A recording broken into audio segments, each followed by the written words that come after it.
Good morning and welcome to the morning show with Angel and Tina. Tina can't join us here this morning, but we have some fabulous guests in their virtual studios with us. Aundrea, good morning. Welcome. Good morning. Good morning. Good to have you with us. Where are you coming Thank in from? you. I am live from Highlands Ranch, Colorado. So just outside Denver. Right where I just moved from, right? I just relocated after living in Highlands Ranch for over 20 years. And then Aundrea and I connected after I moved to Orlando. How Right when you bizarre. were right in the middle of your moving. Yeah, right then. David, welcome. Welcome. Thank you.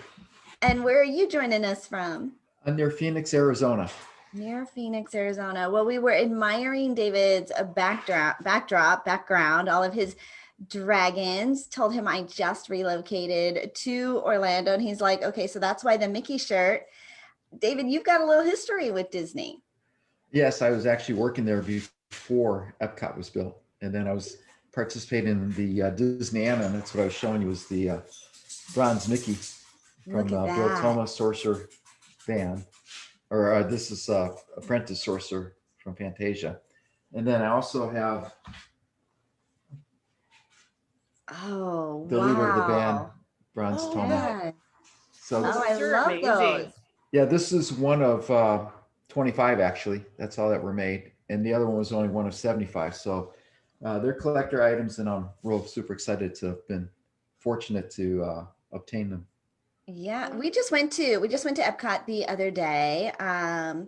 They are getting ready to start their food and garden festival at Epcot. It's so pretty. It's just so pretty with all the flowers. And of course, I just moved from Colorado, so it's my first winter in Florida, and I'm in awe. I'm just like every time with the weather and what it looks like, I'm still in absolute awe. What's the weather like over there in Denver today, Miss Aundrea? It's not no. We had 60 degrees. It's not good. It's cloudy and dreary, and yeah, so we've had 2 days of like 60-degree weather, Coloradoans when it's 60 degrees plus we get out bikinis and sunbathing, right? And I hit the high already today, and it's going down from here. It's going down. It does feel like really bizarre to be able to have this weather, knowing my friends, my family, my family friends in Colorado are freezing out there. Well, so David, you are the health maestro. I love the name. Like, you are like the maestro. Where'd you get the nickname, or is it, how did the health maestro come to be? One of my clients actually gave it to me. We were talking, and he called me the maestro. And I said, why do you think I'm the maestro? And he says, because you take information from all over, filter it, and then organize it like a composer. So you're the maestro. So we just added the health maestro. The health maestro. Because that's what I do. I like it. Aundrea, what would you be the maestro of? People call me, what do my clients call me? They call me the master reprogrammer. So they're kind of similar, David, but in a different industry. My clients go, you have this amazing ability I tell you all these things, and you go, it's just this, and we solve for that, and everything is good. You do have a very, very an amazing skill set for keeping things simple. Yeah. And I think that in life, we tend to want to overcomplicate things all the time. If it's not complicated, right, we want to make it more complicated. Yep. Yeah. So, yep.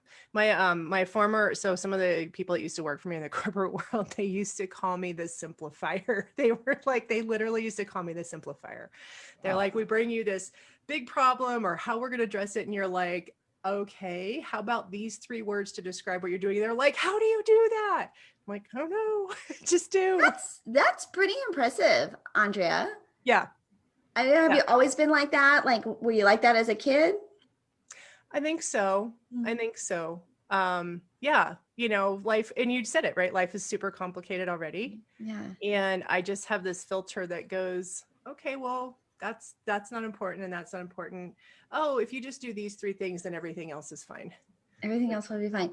So I was doing some workshop one time, and they were talking about what you do, and like, when was the first time you did that thing that you do? And I always talk about building your business one to many instead of onesies. And then I remembered that I was a freshman in high school, and it was New Year's Eve, and I babysat.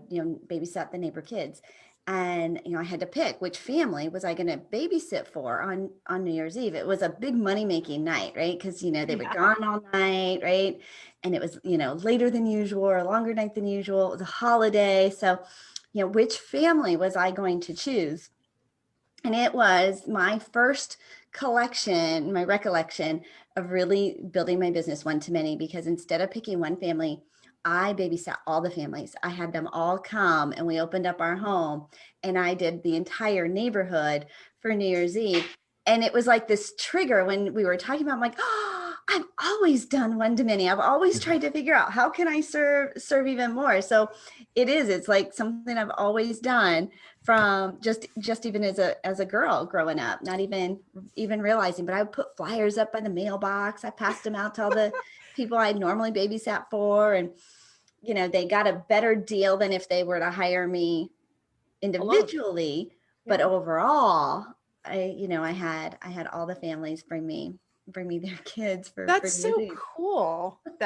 Right? That is so cool that some of our innate things we've been doing, we don't realize that we've just been doing them all along in subtle and different ways.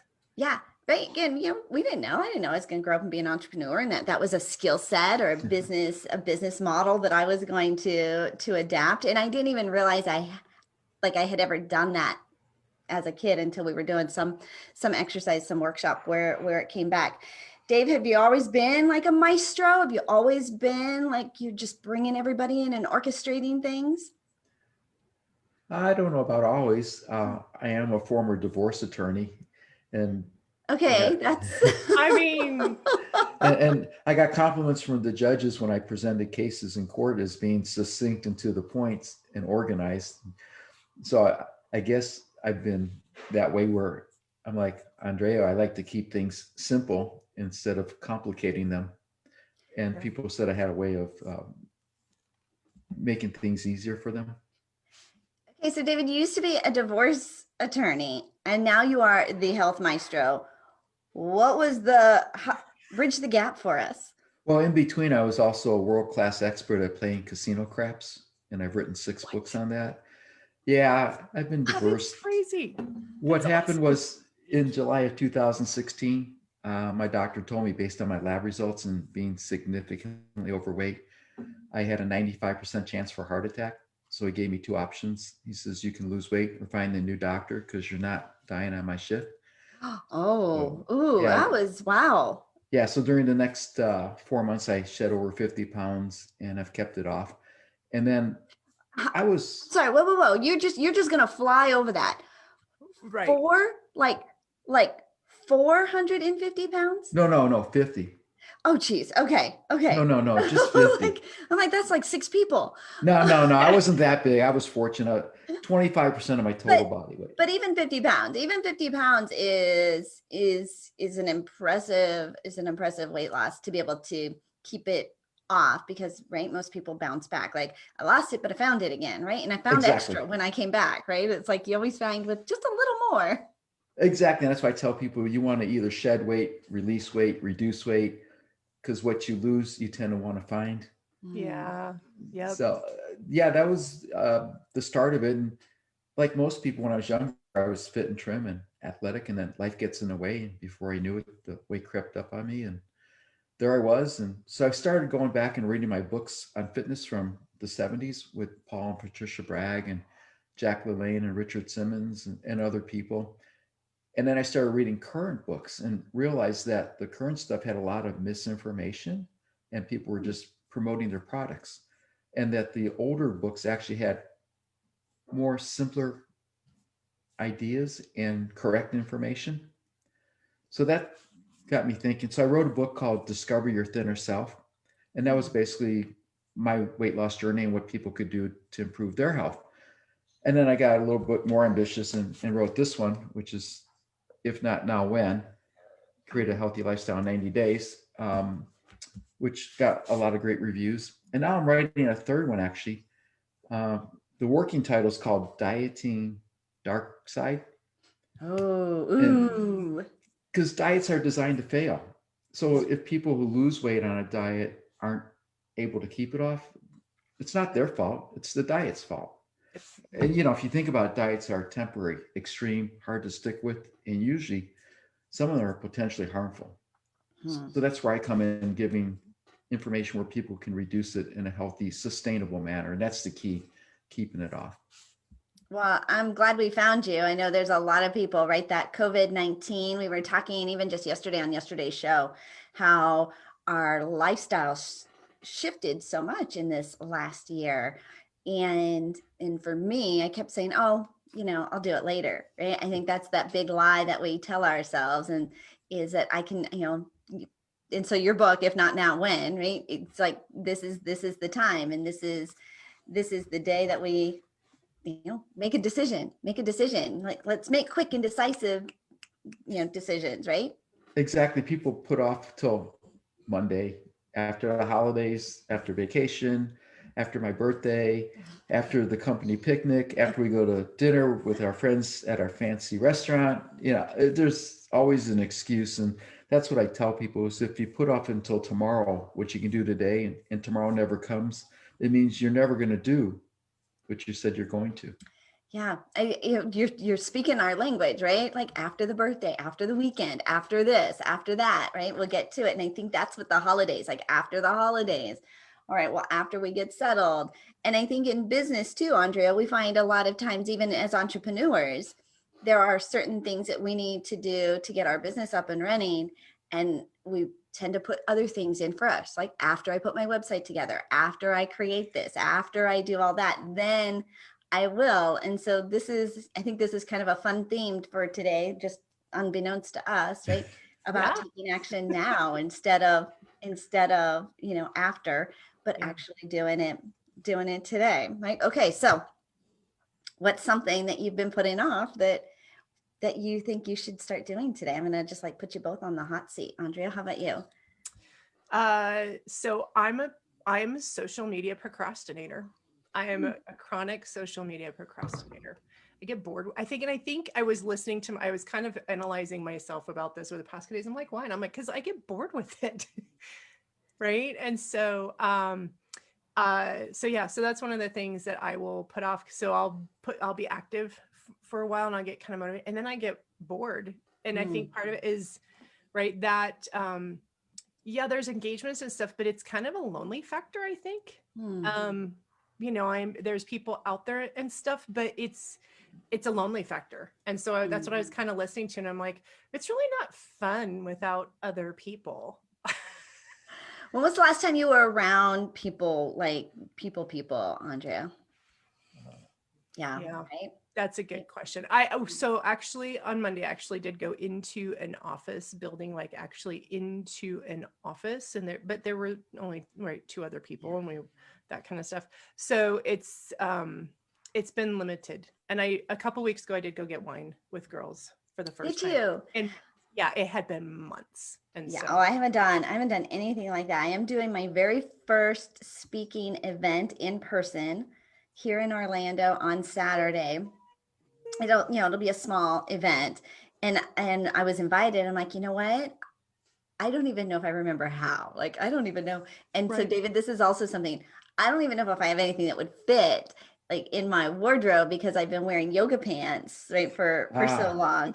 And, and I think that's one of those things that you don't even realize because I've been wearing baggy clothes and sweatshirts and yoga pants. And then you go to put real pants on, and you're like, yeah, I don't even know if anything would actually fit me anymore. And so when was the last yesterday, time you've bought clothes, right? What have we bought, right? It's not like we're going out and buying, no. shirt. We're buying at home leisure wear. Like I looked in my closet and I went, wow, I've bought Costco sweatshirts for the past sweatshirts and t-shirts, right? I think I bought a really gorgeous dress that I bought last summer that I thought, okay, this will be the dress that I wear like when we all go back out into into the real world.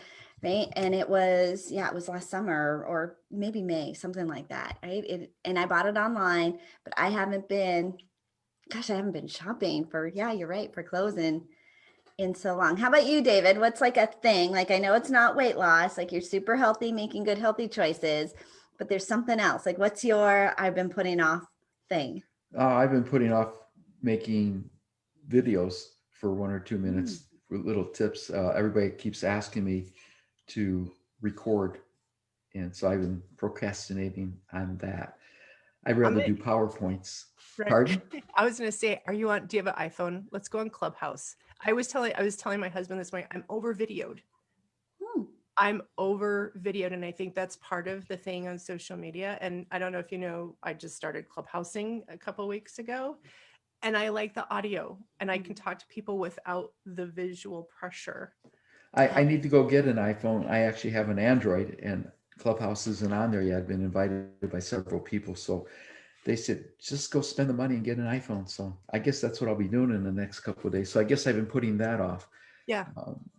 I've been really super busy doing other things with writing the next book. And if I could do a little plug, I wrote a novel called Dark Money, and it's been picked up. We're going to be pitching it it's called Kindness Kills now. And so we're going to be pitching it as a made for TV series, or possibly a movie or miniseries. So I've had to convert it to a screenplay, and now I'm learning how to do the film industry, which is interesting. That is a whole new industry, right? A whole new industry, but it's like, you've got a nice eclectic background. It's like, okay, we'll add that to it. Do you know Jeff Levine? I've heard the name. He lives in Arizona. He might not be too far from you, but he helped produce the movie, The Awakening. Oh, wow. Yeah. So it might be somebody fun to connect with, getting yourself into that space. Actually, I connected with Golan Ramirez. He helped with the first Iron Man movie. Oh, well. And a few others. And so he's coaching us now. You've got people. He's like, I got people. Now he's in the film industry. I got people. Yeah, I don't know what I'm doing, so I hire people that do know what they're doing. So when I was practicing law, I kept telling my secretaries, if you make me look better, it's fine. If you want to change, a couple of things on the pleadings or words, and that's how I've approached things. I'm a learn-it-all, not a know-it-all. And so if people can help me be better, I'm open to that. You're open to that. I love that. I'm a learn it all. Well, I love the idea of Clubhouse, Aundrea. Of course, my background's radio. So, I've always taught how you connect more deeply with people using radio and podcasts, because it's your voice. And, for me, I wasn't comfortable public speaking. So when I discovered radio, and I'm like, here, I can sit in a radio booth. I can, just imagine I'm talking to my mom, and, and it's all good from here, and I can have my notes in front of me. And it was a really comfortable medium for me to get my message out. But for the audience, like, you can consume, I don't know, just the way that you consume it is there's something else that's more impactful, because it's audio only versus the visual medium of video. So that's cool that you said that. Physiological human behavior things for just a second. If you think about it, when we're infants, our sight is not developed, and our audio, our hearing is extremely sensitive. And so we take in so much at such a young age through sound. And if you think about it too, if you take away your sight and stop seeing, your hearing and your smell become super heightened. And so right in this video world, we're over videoed. We only have these are two little funnels, right? And there's only so much processing that we can take in, and your brain immediately starts going unnecessary overwhelm. But when you're on audio, it's kind of like this vibratory type of experience that kind of flows a little bit more, and you can it connects with more senses and more emotional kind of state without this filter thing happening in visual. So there is a kind of like a physiological thing. And I know, right, some people learn auditorily better. Some people are more visual learners, that kind of stuff. But with auditory, you kind of can hear, and with people's intonations and their voices and that kind of stuff, you get that kind of that vibrational kind of experience back again. Oh, that's really cool. That's, see, I didn't know the physiological piece. I just, knew the marketing side of it. And like, and it's good for business. It's good for business. And I love that you're saying you're clubhousing. Like it's a verb now. It's a verb now. I'm clubhousing. Yes. Yeah. Yeah. So It's it's perfect. like an action, right? It's an action. And so, yes, I'm not great at it. I'm just sort of like, right, voyeuristically participating in some rooms and stuff. But I like it. And yeah, I that's what I had told my husband. I'm like, you know what? I don't like TikTok. I'm over videoed. I'm over videoed. I'm Over videoed. And I love, and that's what I have enjoyed about Clubhouse. While I'm getting ready, I can listen on a room or participate in a room real quick. I don't have to look put together or anything, but I can sound intelligent, smart, capable, connecting, right? Yeah.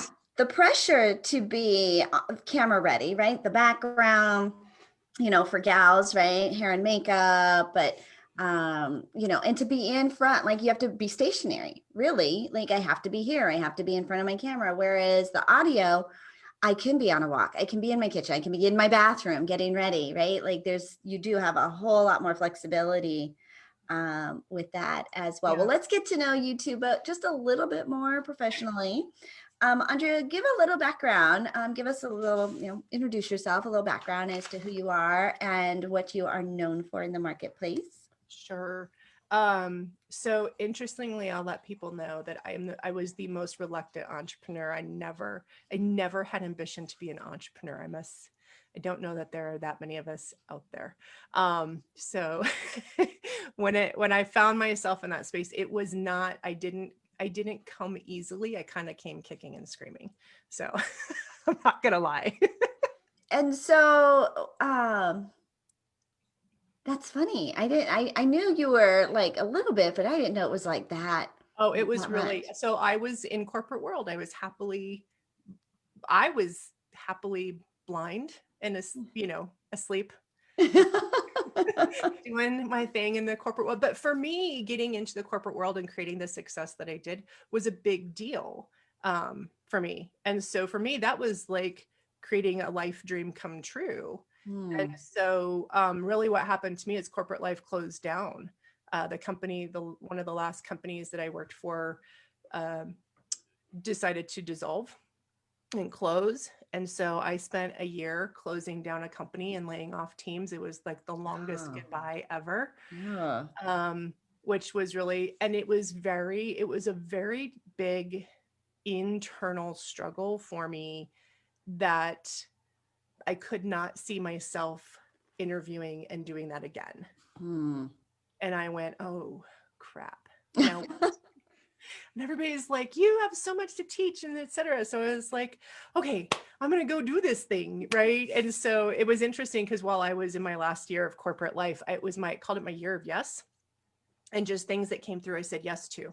So a Reiki class came through and I became a Reiki practitioner and energy, like all these things that just came by. And I just said, okay, yes. Right. I'll try them out and try something different. And so I did all these different things and I went, oh, well, maybe I could go make some money doing this and not be who I was before. And so that was real. I'm like, it kind of like the switch had flipped. I couldn't go back, but I had no clue who or what I was going to be going forward. So so I went through a series of iterations. I went and so I did kind of like the energy healing path. Then I became a hypnotherapist. Wow. Yeah, you were just trying things, right? I was trying things out again, trying things that helped people make life simpler. Right? That was always my thing, is how can we make this simpler, easier? Like, why do we have to make this so hard? Why do we always have to struggle so much? Like, there's a time and place for it, but we do it far too much. And so, and then what it led to is a lot of my clients that were coming for confidence, mindset, money, beliefs, that kind of stuff, we worked through all those things. And then I was sending them back out in the world, but like, they didn't know how to be business owners. And I had gone through that frustration of like, I knew what to do in the corporate world. Yeah. I had a plan, I had a career path, I had all this stuff.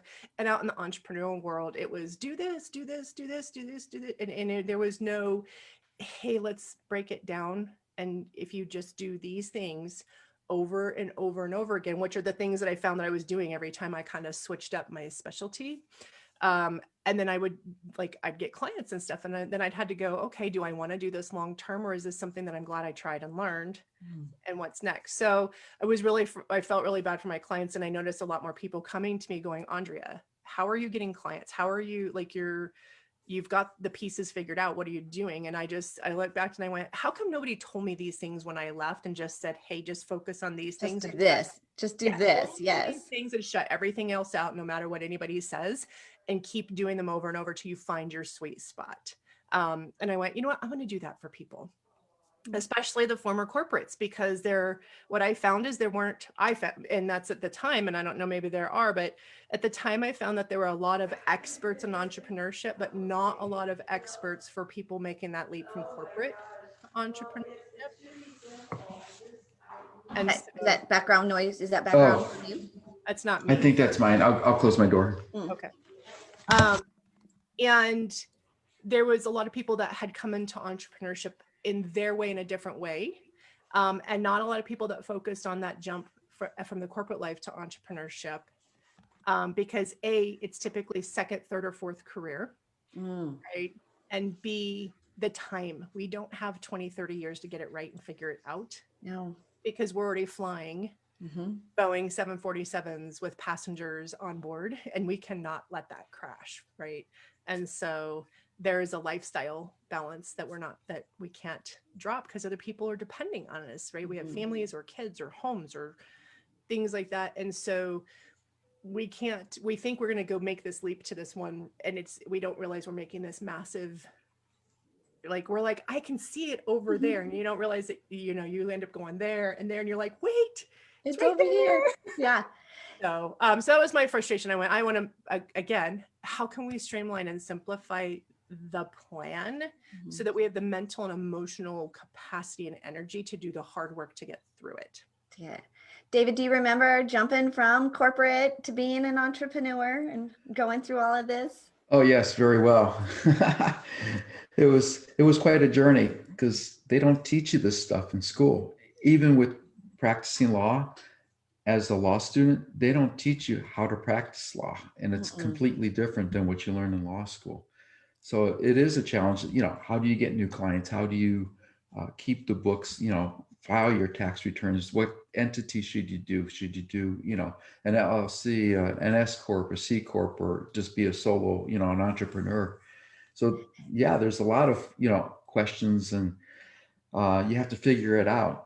You do have to figure it out. We just we do our Connect Summit once a month, and we this year changed up to have each summit had a different series of themes. And the very first one was systems and finances. And David, it was talking a lot about that, setting up your entities, getting your financial house in order. And Aundrea spoke on the summit, and she really stole the show with her analogy of how to keep it simple. And if you're here, do this. And then, because I think it's like one of those questions, what should I really be focusing on next?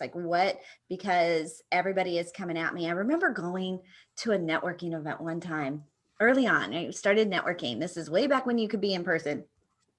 And I came out going, I felt like an idiot. I'm using apparently the wrong skincare. I've got the wrong website. I've got the wrong call to action. I've got the wrong graphic designer. I've got the wrong printer. Like everybody who's like, oh, you need, like who's doing, and it was like, I came out going, no wonder entrepreneurs feel so overwhelmed and stuck, because like all of this stuff was going to now be a distraction. Here, I thought I'm going to go and network and build my audience and get new clients. But instead I came out feeling like nothing I was doing was, I had not made any good decisions up until then. And so how to approach networking, I had to come at it, I don't know, with almost like blinders on to protect myself going into the lion's den, right? Of all the people who say, you need this, what do you mean? What do you mean you're not doing that? You need this, So Aundrea, yeah, your presentation was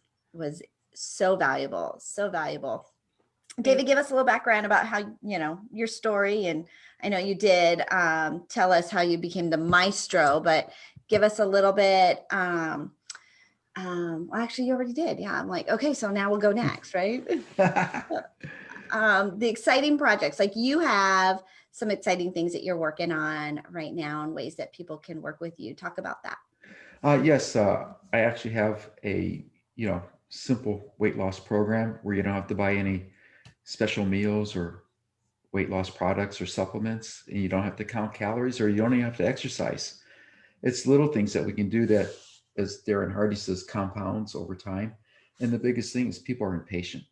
Yeah. So they do their New Year's resolution and they may go to the gym for a week or 2 or 3.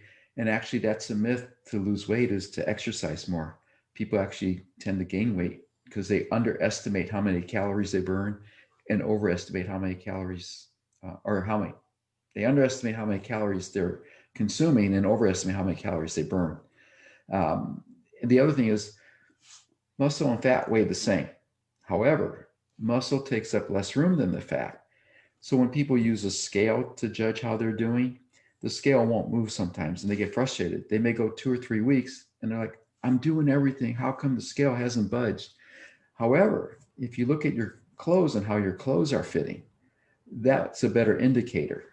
And then if you have more energy, if you feel better, and then eventually the scale will move because it catches up. And I've had several clients that they go through this, and I tell them, you have to be patient. Give it at least 3 or 4 weeks before you see noticeable results.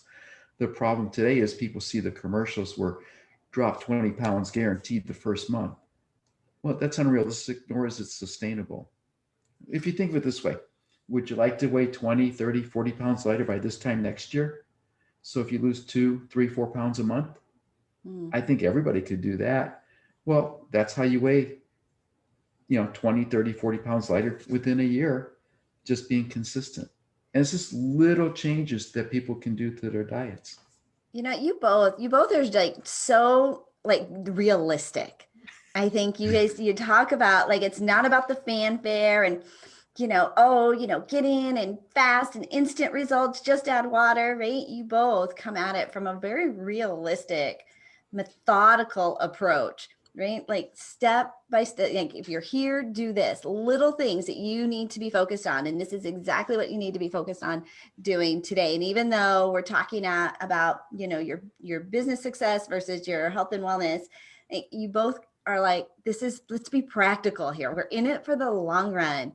And so David, what are like, to get started, what do you recommend? Like, what are some of those early steps? You said you went back to the older books, like some of the older books were more foundational than some of the new trends, right? That are fads that are happening today. I'm going to guess drinking water is on that list. That is number one. That is the first thing. And it's pure water, not the flavored water or the sparkling water. What I learned in doing research is 75% of the US population is chronically dehydrated, which means we're not drinking enough water. Most people are drinking soda, diet soda, fruit juices, or fruit flavored beverages. Our bodies are 60 to 70% water, not soda or diet soda. So why wouldn't you drink more water? The other thing is 71% of the US adult population is either overweight, of which 40% are clinically obese. Well, there's a correlation between not drinking enough water and being overweight, because a lot of times people think they're hungry when actually they're thirsty. So if you just drink more water, it curbs your appetite, it's better for your body, and it's a good start. Just one little change like that could have a ripple effect.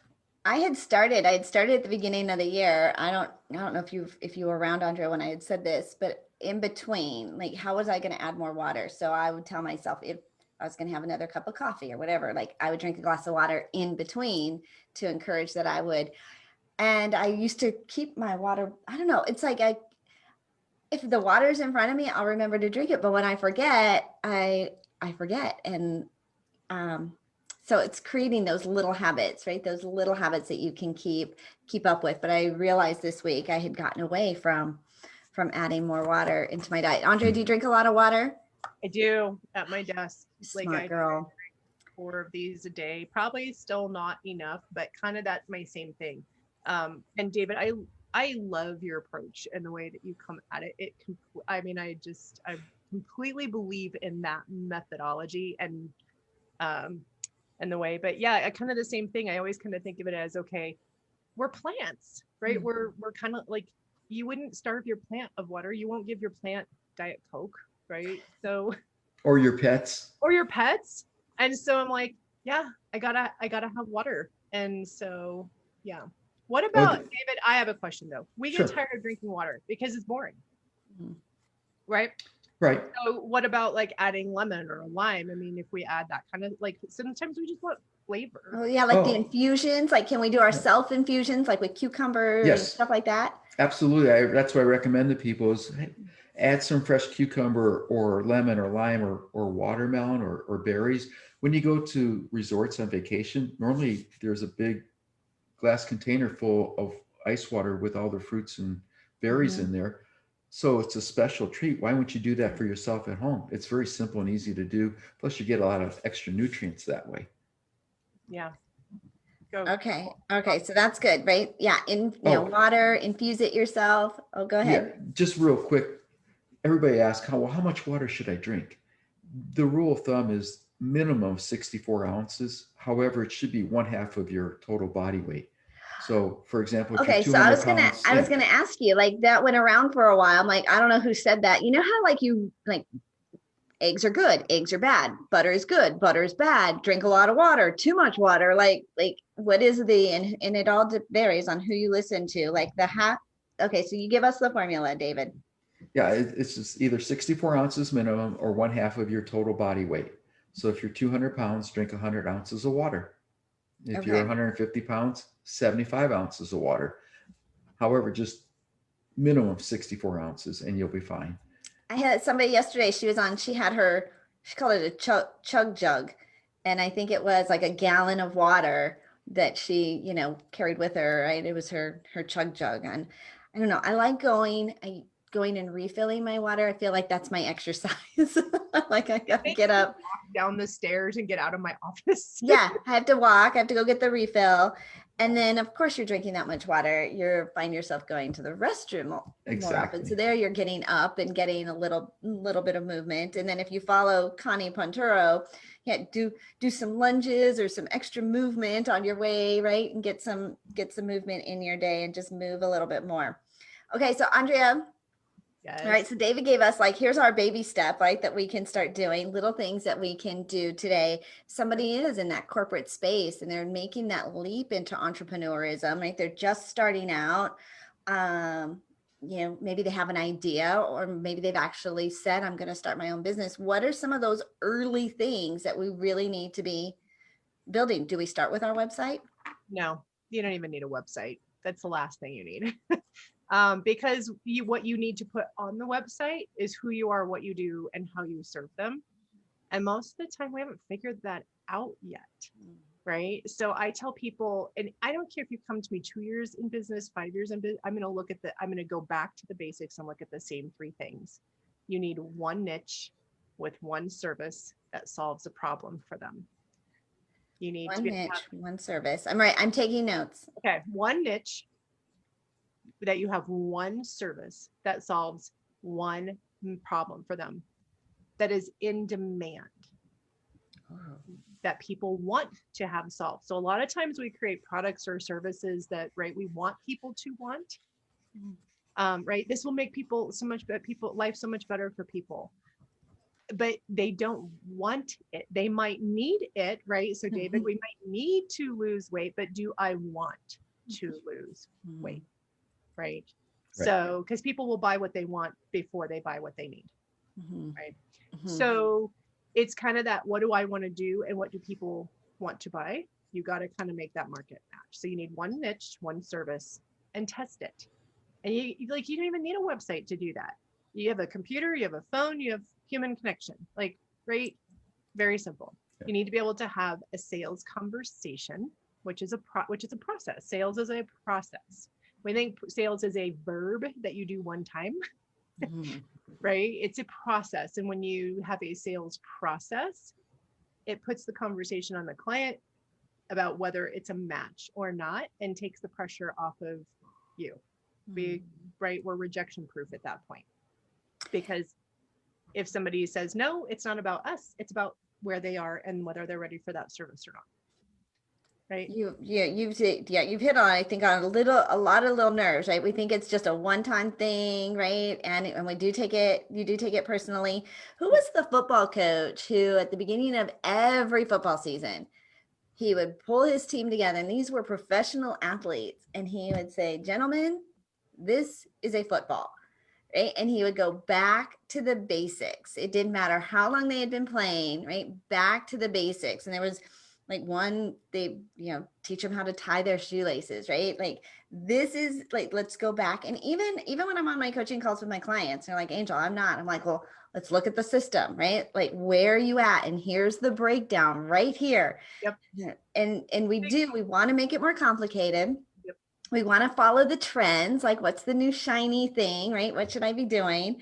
That keeps us hustling, right? And active, but not necessarily productive and not necessarily bringing us results. Point, right? What I was so frustrated with is like even I always tell people I hired a coach. Then I had to hire a second coach to help me with the first coach. Then I hired a branding.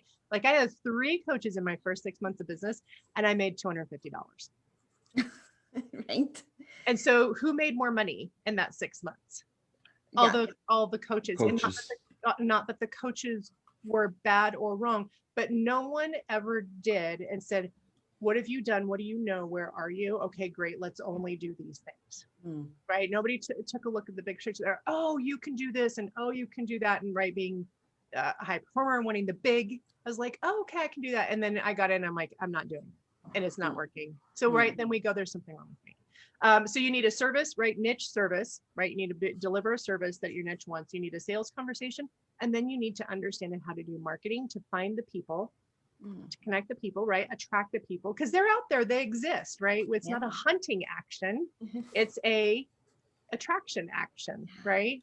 To bring people in that are interested, to put them through your sales process, to then put them into your service. And then somebody had just broken it down into simple and said, hey, here, let's just focus on these 3 things so you can learn them. Because in that process, you can make money, you can struggle, you can fail, etc. But you're going to be making progress every step of the way. Like it would have been such an easier journey. I mean, I tell people 9 months into my, entrepreneurial journey, I literally had $49 in my bank account. And not Aundrea, it was like you had this struggle and you're like, I could have totally avoided this. Like, had I done these other things first, but you going through that journey, experiencing that all these other, pretty much every other entrepreneur is going to experience or is experiencing, you can relate to them. I know exactly what this journey is that you are struggling with. And so you climbed the mountain, right? Like you got through it. The mountain, right? It was just different. We picked different peaks to climb, right? True. We picked different hills and valleys to go through, but it is, and it made me have an appreciation for looking back, going, here's what's missing, right? And we will, like I said, when you have a simple plan, it's because you literally are unbecoming who you were before. So you need that mental and emotional capacity to do these actions and get through them. So the actions have to be simple, clear, and get rid of all the clutter, right? Get rid of the complication, get rid of the, build an event and invite these. Well, I've never done this before. So putting an event on feels really overwhelming, right? And no, try it one-on-one, try it, right? So you do the 1-to-1 at first because you prove. Do people buy it? And do the people who buy it are the people I want to work with? Yeah. Right. And how did that go? Now I can say, great. Do I want to do this for 6 months? Then you can start going big, right? But Coca-Cola doesn't put out a whole product line of a new product They don't, right? They don't build marketing and they don't build a whole new web, right? They beta test it, right? Right. They take it into a market. Yes. Yeah. Yeah. Right. Technology companies, we don't, and working in tech for, 20 years, we test things out, right? We put it into a small group of users' hands and say, how do you guys like that? How does that work for you? Right. And we take feedback from it and that kind of stuff. And then we go, okay, here's what we would tweak. And then when we've got that worked out, then we start going bigger. Right. Yes. And that's the thing with the entrepreneur. It's like, go big. And it's like, no, don't wait. Go small, right? Go small to grow tall, right? Yes. Walk, right? We were all infants, walk, crawl, walk, then run. And we sort of, some of it is at that phase we're real impatient because we're scared and frustrated. If I don't get this right, my ship is going to sink. Yeah. Yeah. But yeah, there are tools. This is why you are here for us, Aundrea. So, okay. So we gave a great little tip of what we, things we should be doing. We even talked a little bit, about, the kinds of water we should be drinking. No more sodas and all of that sugary, icky stuff. But give us, David, one thing that is in maybe a trend that we think, okay, this is like the most amazing thing, and this is how we're going to do it, that we should stop doing. Imitation meat and chicken and fish, the plant-based, it's full of chemicals. It's not healthy for you. So you're better off just eating the burger or the steak once in a while and enjoying the piece of fish or chicken than doing that. The other thing is, look at labels. People don't read labels anymore. So like eggs, people think, oh, eggs for a carton, $1.99, and get the cheap ones. If you get the pasture eggs, which are anywhere from $4.50 to $9 a carton, they're healthy for you. And the difference being that even organic eggs, if it says special feed or grain fed, it means it's corn and soy that is in there. So that's what you're putting into your body through the egg. Where pasture eggs the hens are out foraging for their own food. They're looking for the bugs, the worms, eating the grass, and it's a lot healthier. And people will say, well, it's too expensive. Well, if you're paying $4.50 for a dozen eggs, that's less than 50 cents an egg. People have no qualms going through McDonald's drive-thru and getting an egg McMuffin sandwich for $4.50. That makes no sense to me. So it's little things like that, is look at what's on the label of the food you're eating. And that's one of the second tip is to avoid processed foods. Just go back to nature, the basics, eat an apple, have an orange, enjoy some fresh berries. You don't need the popcorn or the chips. Oreo cookies are more addicting than cocaine. So imagine that. A cookie is more addicting than an illegal drug. Wow. And just because it's legal doesn't mean it's safe. So for example, Olean is a fat reduction. That's what they put in the fat-free stuff. It's banned in Canada, Europe, and Canada. Yet it's legal in this country because of the food lobbies. So it's little things like that that people need to be aware of. We're just not aware of what could be harmful. And people always ask, what's an ideal weight? And they go what they call the BMI, body mass index. And that's the wrong formula. The person who created the formula, Adolf Quintlet, never intended it to be for individuals. It was developed for society as a whole. So your ideal weight should be, according to Dr. Oz, 1/2 of your height. So if you're 5'8", like I am, then your pant size should be a 34 or smaller. So that's what people can go on to figure out, what should be their ideal weight. Don't go by weight, go by your pant size, your clothes. Okay. Again. Okay. So 5'8", you said, so what is that? Is that a certain 68 inches? 68 inches. So then it was 34-inch for waist belt size? Right. For men. Okay. Okay. Women have different Yeah. sizes, but that gives you an indication of where you should be. So again, the scale, I call it the lying scale because it'll lie to you. It's not a good indicator. And here's the other thing people may not know. The ideal weight was never done by the medical industry or field. It was done by insurance companies when they were assessing risk for premiums. And so they kept lowering and lowering what they thought was the ideal weight to reduce weight. Now it's gone up. So now they've increased it. This is fascinating. This is fascinating. How do people get in touch with you, David? They can go to my website at healthmaestro.com. So it's TheHealthmaestro.com. And we get something, right? You've got a 21-day jumpstart that you offer, right? Actually, they get a common sense, secrets to, common sense approach to reducing weight. So I give them several tips in there, what they can do to start the weight loss process. And it's a journey. It is a process. A diet is temporary. You think of a diet as a sprint where it has a finish line and a goal. And once people get there, then they revert to old habits. However, if you think of your lifestyle, now you're eating a certain way and it's a marathon, except it's a marathon without a finish line. You just keep going and going. And that's how you keep the weight off. Well, fascinating conversation, David. Thank you so much. So thehealthmaestro.com, thehealthmaestro.com, getting the common secrets for healthy weight loss and all of your books. So tell me again the titles of your books. The book is If Not Now, When? Reduce Weight and Create a Healthy Lifestyle in 90 Days. That's the best one that people should get. It has a lot of great information and tips, and it gives a step-by-step process of what you should do. There's so many things that people don't realize. For example, if you ask what people would say was the number one reason people overeat, it used to be stress and boredom. And what do people do when they go on vacation, which is the number one reason people go on vacations to get away from stress? They eat and drink. We eat our way through. Right. So I heard another doctor saying that it's not stress or boredom, it's actually convenience. And when you think about it, it's really easier to go through the drive-through, order the pizza, pick up the bucket of fried chicken, do takeout, than it is to get the food and prepare it at home.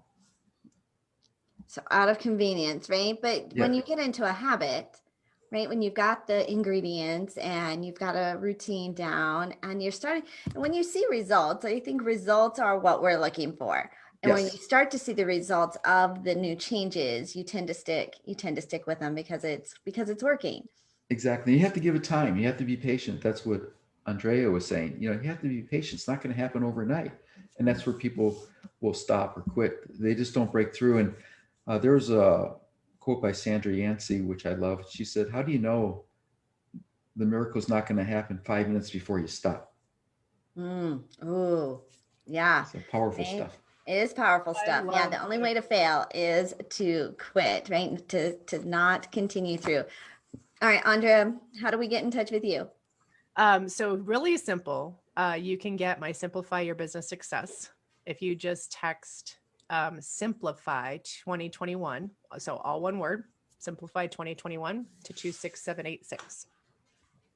Simplify 2021 to the number 26786. And she breaks it down and makes it so simple. It doesn't have to be complicated. And I love the synergy between the two of you, just practical, like no fluff, no fanfare. Let's just do those baby steps to get us to the result that we are looking for. Aundrea, final thought you wanted to share with our audience? Anything else you wanted to make sure we covered? I don't know. It's about, I guess the biggest thing is that, right, it's being a business owner is about becoming a business owner, just like in your corporate life or your career, you became a certain, right, person in that career, or a certain title or career path. Becoming a business owner is a process, right? And it's a journey, right? It's that I always say, are we there yet? Remember when you were, are we there yet? Well, it's a becoming process, and that, right? It's that, how do we build in those small wins? How do we build those, right? The small things that keep us going, because we are an instant gratification society, right? I don't have to shop. I can have Instacart deliver. I mean, I Grubhub, right? I don't have to do anything. Everything does it for me. But this is something that no one can do for you. You do have to do it. And it is the journey. And if you're committed to the journey and willing to, build in those rewards every step of the way of becoming that person, that owner, and give yourself that grace to do it, it's so rewarding. So rewarding. So rewarding. Well, you two have been so rewarding. being our guest here today on the Angel and Tina Morning Show. Tina couldn't be with us, but of course you can still buy her book, Beyond Gratitude, on Amazon for only $5. Go to beyondgratitudebook.com to get your copy today, to turn those connections into clients, her step-by-step guide. I'm Angel Tussey. I am your media matchmaker. We are also the host of the Connect Summit. Our next Connect Summit is coming up March 31st. And we're talking about media and speaking and leveraging the power of OPA, other people's audiences, to build your business, your book, or your brand. So put that on your calendar for free tickets. Go to connectvirtualsummit.com. That's connectvirtualsummit.com. And if you want your free media starter kit from me, you can grab that at makeyourbigimpact.com. So lots of places to go, right? Healthmaestro.com, text Simplicity 2021 or Simplify 2021 to 26786. Sign up for the connectvirtualsummit.com for free and get your complimentary media starter kit at makeyourbigimpact.com. We are the bright start to your day. We come to you every weekday morning at 11 a.m., streamed digitally on all those fabulous digital streaming networks, Roku, Chromecast, Apple TV, wherever you love getting your on-demand TV, you can catch the Angel and Tina Morning Show.